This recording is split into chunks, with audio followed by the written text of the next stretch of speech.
الحمد لله رب العالمين والصلاة والسلام على رسوله الأمين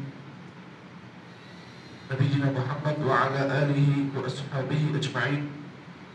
أما بعد فأعوذ بالله من الشيطان الرجيم بسم الله الرحمن الرحيم وإن خفتم شقاق بينهما فبعثوا حكما من أهله وحكما من أهلها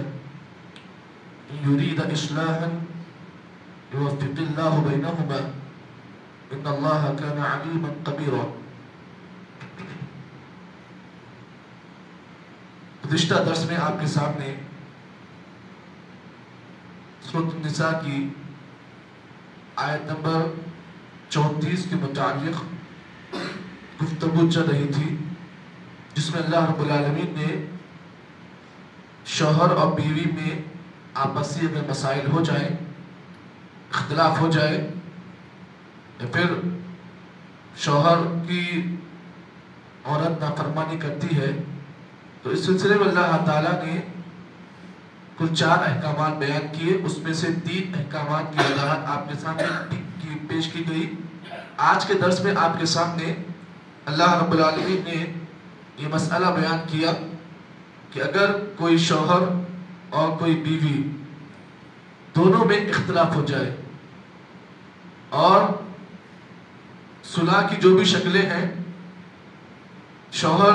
اگر بیوی کو راضی کر لے لیکن پھر بھی بیوی شوہر کی مخالفت کرے، اب آگے اللہ تعالیٰ نے ایک اور شکل بیان کی، شوہر اور بیوی کے رشتے کو سدھارنے کے لیے اللہ تعالیٰ نے ایک اور شکل بیان کی۔ اللہ تعالیٰ نے اسی شکل کی وضاحت کو اس آیت کریمہ میں اللہ نے بیان کیا۔ اللہ نے فرمایا وَإِن خِفْتُمْ شِقَاقَ بَيْنِهِمَا، لوگوں اگر تمہیں ڈر ہو شقاق بینہما، اس بات کا کہ شوہر اور بیوی میں اختلاف ہو جائے اور اختلاف جھگڑا اتنا لمبا ہو جائے، وَإِن خِفْتُمْ شِقَاقَ بَيْنِهِمَا، اگر تمہیں اس بات کا ڈر ہو کہ شوہر اور بیوی میں ناراضگی بڑھ جائے، تو اللہ نے فرمایا فَبَعَثُوا حَكَمًا مِّنْ أَهْلِهِ، تو تم مرد کے گھر میں سے ایک آدمی کو فیصل مقرر کرو، وَحَكَمًا مِّنْ أَهْلِهَا، اور عورت کے خاندان میں سے ایک آدمی کو فیصل یعنی فیصلہ کرنے والا آدمی مقرر کرے۔ يُرِيدَ إِصْلَاحًا يُوَفِّقِ اللَّهُ بَيْنَهُمَا، اللہ تعالیٰ یہاں پر شرط بیان کرتے فرمایا کہ اصلاح کی صورت اسی وقت ممکن ہے کہ جب شوہر اور بیوی دونوں بھی آپس میں صلح چاہتے ہوں۔ يُرِيدَ إِصْلَاحًا يُوَفِّقِ اللَّهُ بَيْنَهُمَا، اگر شوہر اور بیوی دونوں آپس میں اصلاح چاہتے ہیں تو اللہ کیا کرے گا؟ يُوَفِّقِ اللَّهُ بَيْنَهُمَا، تو ان دونوں کے رشتے میں اللہ تعالیٰ موافقت کو اللہ ڈال دے گا۔ اللہ فرماتے ہیں ان اللہ کان علیما خبیرا، اللہ رب العالمین بے شک تمام چیزوں کو جاننے والا اور خبر رکھنے والا ہے۔ یہ پوری آیت کا ترجمہ ہے جو آپ حضرات کے سامنے پیش کیا گیا۔ اب آئیے اس آیت کے اندر میرے اور آپ کے لیے کیا کیا اہم مواد ہیں اور کیا کیا اہم چیزیں ہیں، وہ کچھ باتیں آپ کے سامنے بتا کر اپنی بات ختم کروں گا۔ اللہ رب العالمین نے اس آیت کے ترجمے میں جو آپ نے باتیں سنی ہیں، اللہ تعالیٰ نے اس میں ایک حکم بیان کیا۔ حکم یہ ہے کہ اگر شوہر اور بیوی کے درمیان اختلاف ہو جائے اور اختلاف کی جو بھی شکلیں ہیں، یعنی شوہر سمجھانے کے باوجود بھی، بستر سے الگ کرنے کے باوجود بھی، اور شوہر اپنی عورت کو اتنی نصیحت کرنے کے بعد بھی اگر دونوں کے رشتے میں وہی جھگڑا ہے، اختلاف ہے، تو اللہ تعالیٰ فرماتے ہیں اب ایسی صورت میں شوہر کو چاہیے کہ وہ اپنے خاندان میں سے ایک آدمی کو جو منصف ہو، جو انصاف پسند ہو، اور جس کی نیت یہ ہو کہ وہ دیندار ہو اور منصف ہو، اخلاق والا ہو اور سمجھ کی بات کرتا ہو، ایسے ایک آدمی کو اپنی طرف سے مقرر کرے۔ عورت کو کیا چاہیے کہ وہ اپنے خاندان میں سے ایک ایسے آدمی کو مقرر کرے جو دیندار ہو، سمجھدار ہو اور اخلاق کے لحاظ سے اچھا ہو۔ تو یہاں سے مرد اپنے خاندان میں سے ایسے آدمی کو مقرر کرے اور عورت اپنے خاندان میں سے کسی ایک ایسے آدمی کو مقرر کرے۔ اب آگے کیا ہوگا؟ اللہ نے کہا یرید اصلاحا یوفق اللہ بینہما، اگر دونوں کی نیت یہ ہے، آپس میں شوہر کی نیت بھی یہ ہے کہ میرا رشتہ باقی رہے، بیوی کی نیت بھی یہ ہونا چاہیے کہ میرا جو رشتہ ہے وہ پھر سے پیچ اپ ہو جائے، تو دونوں کی آپس میں ایسی نیت ہونے اگر ہو تو اللہ فرماتے ہیں یوفق اللہ بینہما، تو اللہ تعالیٰ ان دونوں کے رشتے میں اللہ تعالیٰ پھر سے اللہ تعالیٰ موافقت ڈال دے گا۔ یہ اللہ تعالیٰ نے یہاں پر یہ بات بیان کی۔ اب آئیے اس سلسلے میں اللہ کے نبی صلی اللہ علیہ وسلم کی ایک حدیث آپ کے سامنے پیش کر دوں، اس کے بعد ایک اور حدیث آپ کے سامنے بتاتا ہوں۔ سب سے پہلی بات آپ یہ بات یاد رکھیں کہ جب بھی شوہر اور بیوی میں اختلاف ہو جاتا ہے، جھگڑا ہو جاتا ہے، تو شیطان بہت خوش ہوتا ہے۔ سب سے بڑا فائدہ جو ہے اس میں شیطان کو ہوتا ہے۔ شیطان یہ چاہتا ہے کہ وہ شوہر اور بیوی میں اختلاف ڈالنے کو بڑا پسند کرتا ہے اور بڑا اس کو چاہتا ہے، اس لیے کہ اسے اس بات کا علم ہوتا ہے کہ اگر کسی شوہر اور بیوی میں اگر اختلاف ہو جاتا ہے، جھگڑا ہو جاتا ہے، تو اس سے نسل خراب ہو جاتی ہے۔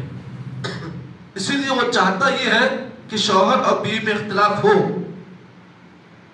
تو شیطان جب اپنے جو چیلے ہوتے ہیں، ہر کام کے لیے وہ کسی کو مقرر کرتا ہے، کسی کو بھٹکانے کے لیے، کسی کو ملانے کے لیے، کسی کو توڑنے کے لیے، ایسے اپنے اپنے مختلف چیلوں کو وہ مختلف کاموں میں بھیجتا ہے۔ لیکن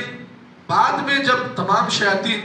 ایک کھٹا جمع ہو جاتے ہیں تو شیطان سب سے پوچھتا ہے تم نے آج کیا کیا؟ کہتا ہے کہ میں نے ایسا کام کیا۔ تم نے کیا کیا؟ میں نے کہا میں نے فلاں ایسا کام کیا۔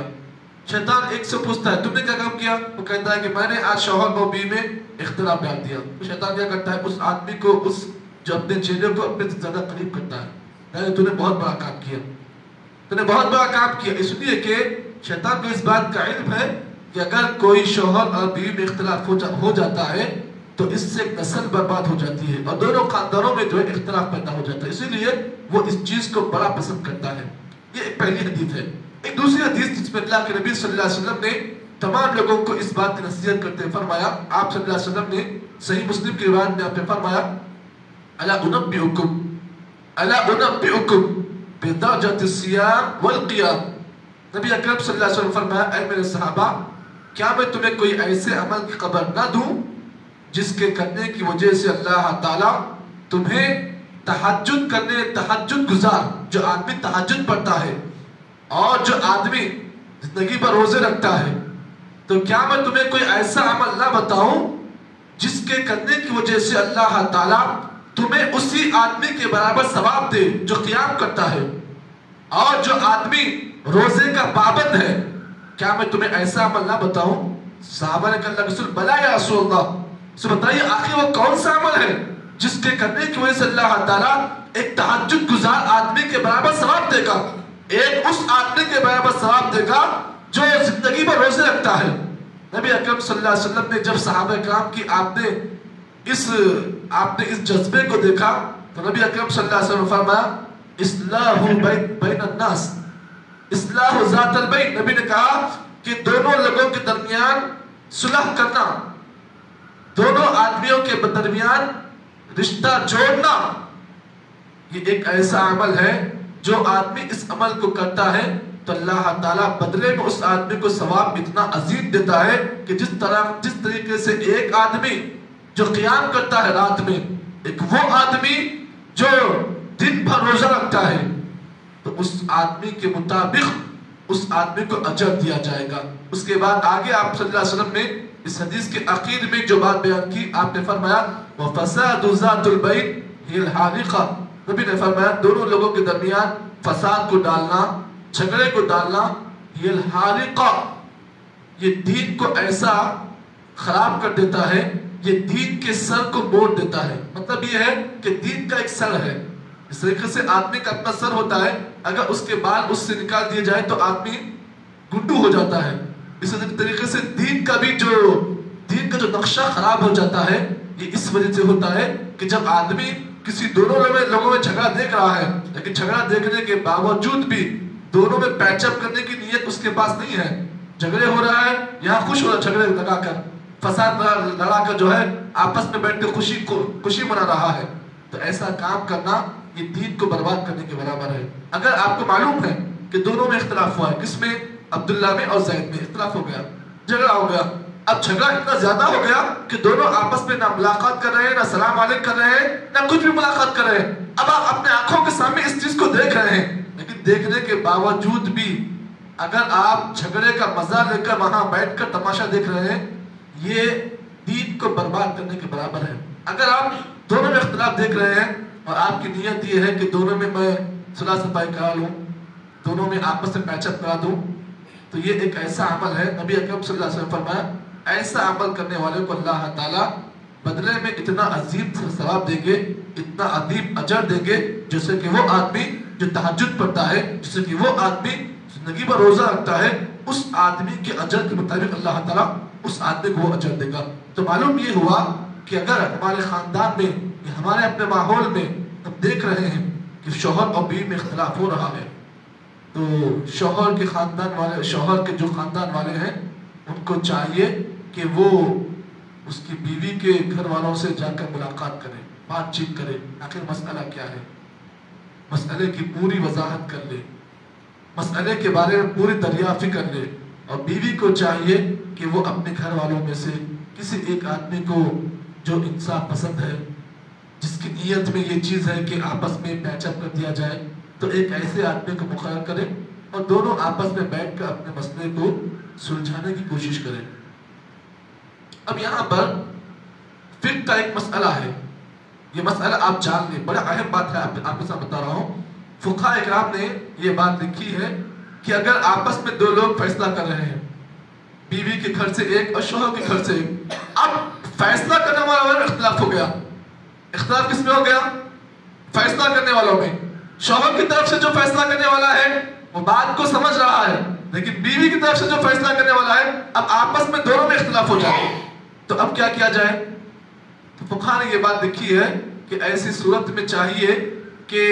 دونوں کی بات کو وہاں نظر انداز کیا جائے۔ اختلاف ہو گیا نا، فیصلہ کرنے والوں میں اختلاف ہو گیا، شوہر بیوی میں تو اختلاف تھا، لیکن آپس پھر بعد میں کیا ہوا؟ جو فیصلہ کرنے والے ہیں اب دونوں میں اختلاف ہو گیا، تو ایسی صورت میں کیا کیا جائے گا؟ دونوں کی بات کو وہیں پر لٹک دیا جائے گا، وہاں پر دونوں کی بات کو رکھ دیا جائے گا، جب تک کہ آپس میں دونوں صلح کرنے والوں میں آپس میں جو ہے موافقت نہ ہو، تب تک اس کی بات کو ہم قبول نہیں کریں گے۔ اب یہاں پہ ایک اور مسئلہ یہ بھی ہے کہ اگر شوہر کی بات چل رہی ہے اور اگر شوہر غلطی پر ہے تو شوہر کو چاہیے کہ وہ صلح کرتے وقت اپنی غلطی کو تسلیم کر لے۔ بیوی میں غلطی ہے تو بیوی کو چاہیے کہ وہ تمام مجلس کے سامنے اپنی غلطی کو تسلیم کر لے۔ اب یہاں پر مسئلہ یہ ہے کہ دونوں اپنی ضد پر قائم ہیں، فیصلہ ہو رہا ہے لیکن شوہر بولا کہ میں اچھا ہوں، بیوی کہی کہ میں اچھا ہوں۔ اب کیا کریں؟ جو آدمی جتنا جلدی اپنی غلطی کو تسلیم کرتا ہے اللہ کے نگاہ میں وہ اتنا پسندیدہ ہے، اور جو اپنی غلطی کو مانتا نہیں ہے، غلطی پہ باقی رہتا ہے اور اپنی بات کو صحیح کہتا ہے، تو پھر اس کے لیے ایک الگ مسئلہ ہے۔ تو معلوم یہ ہوا کہ ہمیں اور آپ کو چاہیے کہ اللہ تعالیٰ اس آیت میں یہ بات بیان کی ہے کہ اگر شوہر اور بیوی میں اختلاف ہو جاتا ہے، اس کی چوتھی صورت یہ ہے کہ شوہر کے گھر میں سے ایک آدمی کو مقرر کیا جائے اور بیوی کے گھر میں سے ایک آدمی کو مقرر کیا جائے، اور دونوں کی نیت یہ ہو یوفق اللہ بینہما، دونوں میں اختلاف ہو تو صلح صفائی کی نیت سے اگر ایسی بیٹھک ہوتی ہے تو پھر اللہ تعالیٰ فرماتے ہیں یوفق اللہ بینہما، اللہ تعالیٰ شوہر اور بیوی کے اندر اللہ تعالیٰ موافقت ڈال دے گا۔ آگے اللہ تعالیٰ آگے کی آیت میں 8 احکامات بیان کیے ہیں، انشاءاللہ آگے کی آیتوں میں آپ کے سامنے اس کی وضاحت کی جائے گی۔ اللہ سے دعا ہے کہ اللہ تعالیٰ مجھے اور آپ کو جتنی باتیں بتائی گئی ہیں اللہ صحیح معنی میں عمل کی توفیق عطا فرمائے۔ سبحان اللہ بحمدہ، سبحانک اللہم وبحمدک، نشہد ان لا الہ الا انت، نستغفرک ونتوب الیک۔